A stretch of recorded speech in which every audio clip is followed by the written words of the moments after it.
What's good, Ravens fans? It's your boy JG, and we have some big news in Ravens land.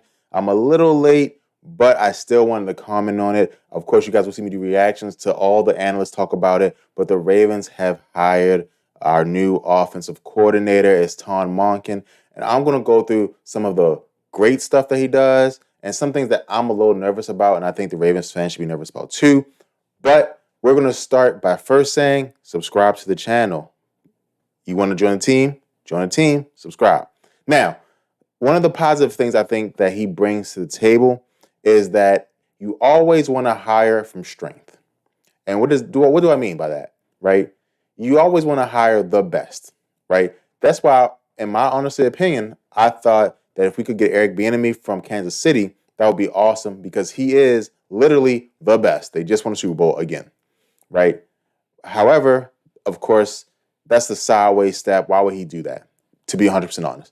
However, again, a great option is to go with the best in college, right? Eric Bieniemy was at the top, but after Eric Bieniemy, it was really an open door because no one was significantly greater than the next person. Also, some things did happen in the coaching ranks that adjusted the way things worked. A perfect example is that the offensive coordinator from the Eagles got a head coaching job, I believe. And so then their quarterbacks coach will probably jump up to offensive coordinator on that end, right? So if you guys saw my countdown I had Todd at around the third spot. And with me and everybody else kind of going up their separate ways, I think this was the best choice the Ravens could make. So again, we always want to have the best, and I think that's the best quality that he brings to the table is that he was the best offensive coordinator in college football this year. And when he needed to score points, his offense could score points regardless of who the team was, regardless of who the defense was. Another thing that I think is positive that he brings to the table is his experience. He has been around the league, which is a part of one of the things that I should be nervous about as well. And I'll tell you why in a second. However, he's been in the NFL before. He's been as a coordinator. He's been in the college football. He knows the difference.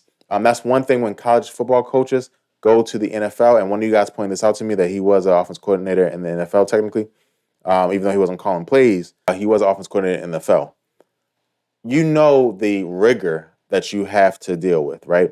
If you remember a coach called Chip Kelly, he was coaching for the Eagles. They had a good season when he first came, but then season after season, it got progressively worse. The reason is because in the NFL, your playbook has to be so much bigger than a college playbook.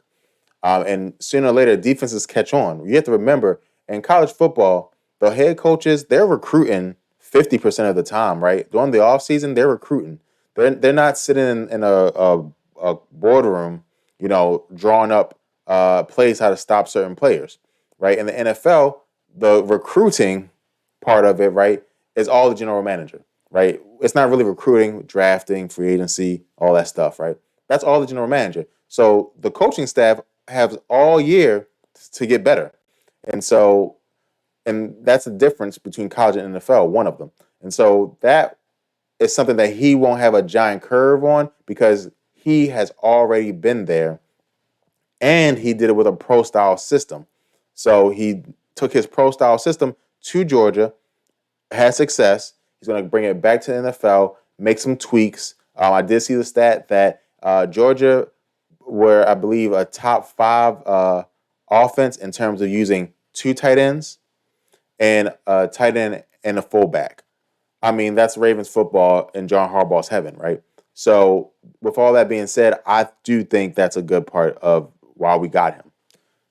Next, he did call plays in college. A lot of the people who were up for the job were position coaches. Position coaches don't call plays in the NFL. He called plays in college, so I think that's a good thing, and I think it's a benefit that he's going to bring to the team.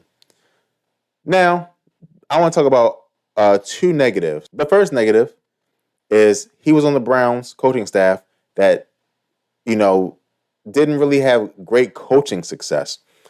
They were good on offense a couple of years when he was there, but that was mainly Baker Mayfield's coming out party, right? Baker Mayfield was really doing a lot of things for that team when he first got to the team. He sparked the team. He was able to use the pieces because they've always had good pieces.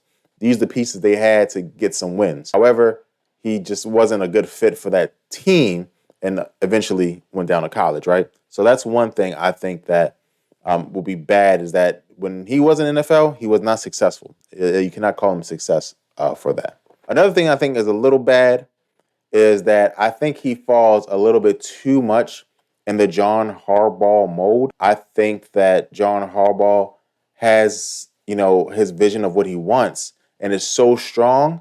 I think it really deafens the creativity in some instances, right? Now, again, I'm not going to say Wink Martindale was the best coordinator in the world. I'm not going to say that. I will say, though, the creativity of the defense took a massive drop back, right?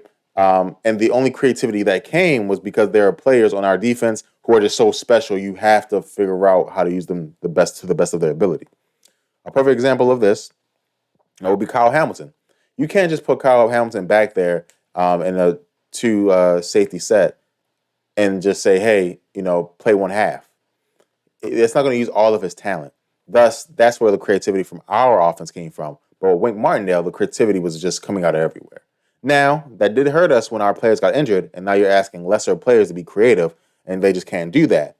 But when everyone's healthy, that's something that you can do. We did see the Giants, who, again, made the playoffs, and I believe won a playoff game, something we did not do this year, right? So shout out to Wink. But that creativity, I think, will be maybe even less apparent on offense. I don't know, but we will see. Again, we can say what you want about Greg Roman. He was terrible at passing, and hopefully Todd is better than that. But Greg was a creative in a running game, and so let's see if the running game takes a step back because of that. So again, super interesting. I'm going to go live. I think on Thursday. I want to talk to you guys about this. So look out for that. Join the live. Ask questions. Put it in the chat. I'm gonna answer. But I actually want to talk to you guys. The questions are cool. I want to talk to you guys. So please, please, please, please, let's do that. I think that would be an awesome thing to do. So subscribe, like, follow, all that good stuff. Thank you guys so much. And go Ravens.